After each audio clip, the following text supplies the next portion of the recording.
వైద్యం అంటేనే ప్రాణం పోసేది. కానీ అదే వైద్యం వికటిస్తే చిన్నారి ప్రాణాలకే ముప్పొస్తే నల్గొండ జిల్లా నాగార్జునసాగర్ ప్రభుత్వ ఆసుపత్రిలో జరిగిన ఘోరం ఇది.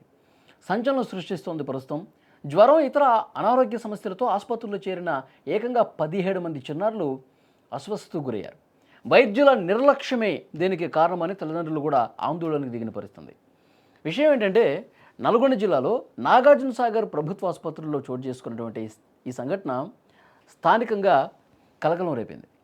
నాగార్జునసాగర్ ప్రాంతంలో వైరల్ ఫీవర్, ఇతర అనారోగ్య సమస్యలు బాగా పెరిగాయి.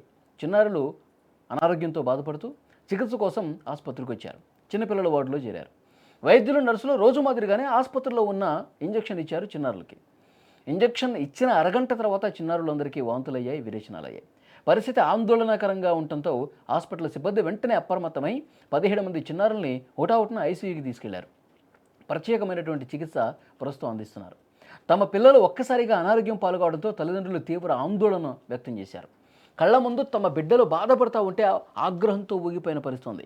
వైద్యులు ఇంత నిర్లక్ష్యంగా, ఇంత ఇంత ఇంత దుర్మార్గంగా ప్రవర్తిస్తారా? కనీసం పిల్లల వార్డులో పిల్లల ఆరోగ్యాలను కూడా సరిగ్గా పట్టించుకున్నటువంటి ఈ సిబ్బంది, వీళ్ళు ఇక్కడ ఉన్నటువంటి వైద్యులు అసలు వైద్యులేనా? ఇంత నిర్లక్ష్యమా? పిల్లలకి ఏం మందు ఇస్తున్నాం, ఎలాంటి మెడిసిన్ ఇస్తున్నాం, సరైందా కాదా 1-2 సార్లు చెక్ చేసుకుని ఇవ్వటం ఇది తెలీదా అంటూ అక్కడ వైద్యుల మీద తిరగబడ్డ పరిస్థితుంది.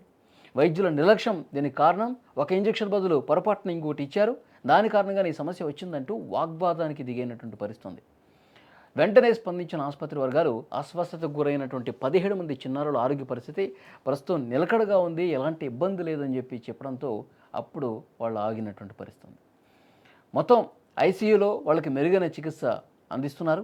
భయపడాల్సినటువంటి అవసరం లేదని చెప్పి తల్లిదండ్రులకు చెప్పడంతో వాళ్ళు కొంత అప్పటి వరకు చాలా ఆందోళనకు గురైపోయారు.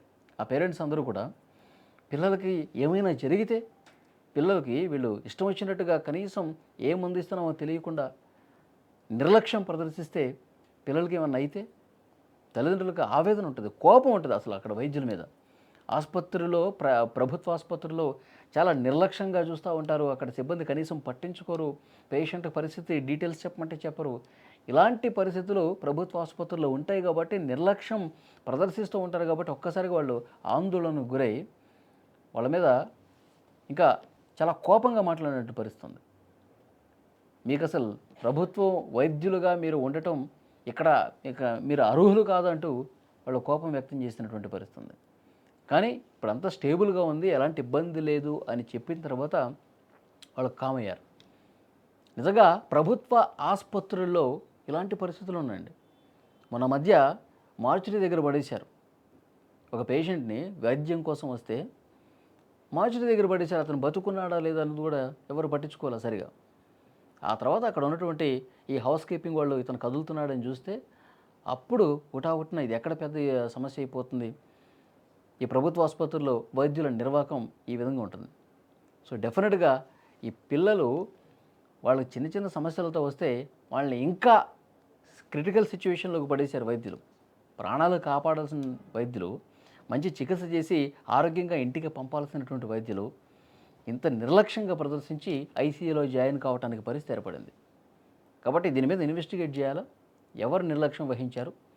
ఆ మెడిసిన్ ఏది ఇవ్వాల్సి ఉంటే పొరపాటున ఎట్లా ఇస్తారు? చెక్ చేసుకోరా? దీని మీద ఇన్వెస్టిగేట్ చేసి బాధ్యుల మీద చర్యలు తీసుకోవాలని డిమాండ్ చేస్తూ ఉన్నారు.